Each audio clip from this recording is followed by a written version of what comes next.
এর আগে মাশরুম তো আপনারা সবাই খেয়েছেন। খুব কম উপকরণ দিয়ে ১ চামচ তেল আর ১০ মিনিটে আপনারা এটা বাড়িতে বানিয়ে নিতে পারবেন। শিল্পীর শিল্পতে আপনাদের স্বাগত জানাই। আজকে আমাদের recipe white sauce with mushroom. চলুন তাহলে। এই রেসিপিটা বানানোর জন্য আমি প্রথমে কয়েকটা মাশরুম নিয়ে সেটাকে ভালো করে কেটে মাঝ বরাবর কেটে ধুয়ে নিয়েছিলাম। এবার কড়াইতে ১ চামচ মতো সাদা তেল দিয়ে ভালো করে গরম করতে বসাবো।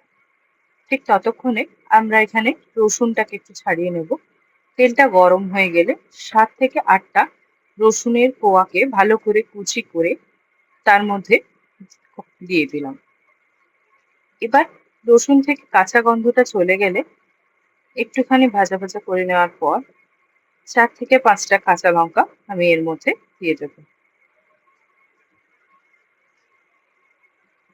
এবার এই রসুন আর কাঁচা লঙ্কাটাকে একটু ভাজা ভাজা করে নিয়ে এর মধ্যে আগে থেকে কেটে রাখা মাশরুমটাকে দিয়ে গ্যাসের ফ্লেমটাকে একটু বাড়িয়ে দিয়ে নাড়াচাড়া করে নেবেন। বেশিক্ষণ না, মিনিট ২-৩ নাড়াচাড়া করলেই আপনি দেখতে পাবেন মাশরুমের জলটা শুকাতে শুরু করেছে। দেখুন এখানে মাশরুম থেকে হালকা হালকা জল ছাড়তে শুরু করবে। আমরা এখানে দিয়ে মাশরুমটাকে ভালো করে নাড়াচাড়া করে নেব। দেখুন এখানে মাশরুম থেকে জলটা বেরোতে শুরু করেছে। এই জলটাকে পুরোটা শুকিয়ে নিতে হবে। তারপর এর মধ্যে ১ কাপ দুধ ঢেলে দেবেন। আপনারা যদি চান এখানে দুধের সাথে কিছুটা পরিমাণ জল মিশিয়ে দুধটাকে পাতলা করে ব্যবহার করতে পারেন। আমি এখানে পুরোটাই দুধের প্রিপারেশনেই রাখলাম, কারণ পুরোটা যদি আপনি দুধ দিয়ে করেন তাহলে এটা খেতে আরো টেস্টি হয়। এবার এই মাশরুমগুলোকে ভালো করে দুধের মধ্যে মিশিয়ে নিয়ে এর মধ্যে কিছু বেশি মশলা আমরা মিশিয়ে দেব। এর মধ্যে যাবে ১ চামচ মতো চিলি ফ্লেক্স, ১ চা চামচ অরিগ্যানো,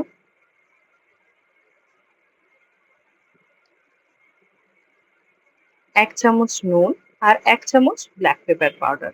আচ্ছা, আমার চ্যানেলটা কেমন লাগলো জানালেন না তো? যদি আমার এই চটজলদি এরকম আরো রেসিপি পেতে চান, তাহলে প্লিজ আমার চ্যানেলটাকে একটু সাবস্ক্রাইব করে দেবেন আর আমার ভিডিওটাকে একটু লাইক, কমেন্ট, শেয়ার করে দেবেন। এবার এর মধ্যে ব্ল্যাক পেপার পাউডার ১ চামচ আর ১ চামচ নুন দিয়ে আমরা ভালো করে মিশিয়ে নেব। এবার এটাকে ২ থেকে ৩ মিনিট মতো ভালো করে ফুটিয়ে নিতে হবে। এরপর বাড়িতে যদি আপনার মোজারেলা চিজ থাকে, আপনি এখানে ১ মুঠো চিজও মিশিয়ে দিতে পারেন। আর যদি আপনি চিজটাকে অ্যাভয়েড করতে চান, সেক্ষেত্রেও কোনো অসুবিধা নেই। আমি এখানে বেশি না ১ মুঠো মতো চিজ মিশিয়ে দিলাম। এরপর এটাকে ২ থেকে ৩ মিনিট মতো ফুটিয়ে নিলেই আপনার হোয়াইট সস মাশরুম একদম রেডি। এরপর আর কি, গরম গরম পরিবেশন করুন। দেখুন এখানে কি সুন্দর ফুটে উঠেছে। এবার এটাকে কিছুক্ষণ ফুটতে দিতে হবে। ব্যাস, আপনার রেসিপি পুরোপুরি রেডি। এবার এটাকে গরম গরম ভাত বা রুটি বা নানের সাথে আপনারা পরিবেশন করুন। আপনার হোয়াইট সস উইথ মাশরুম।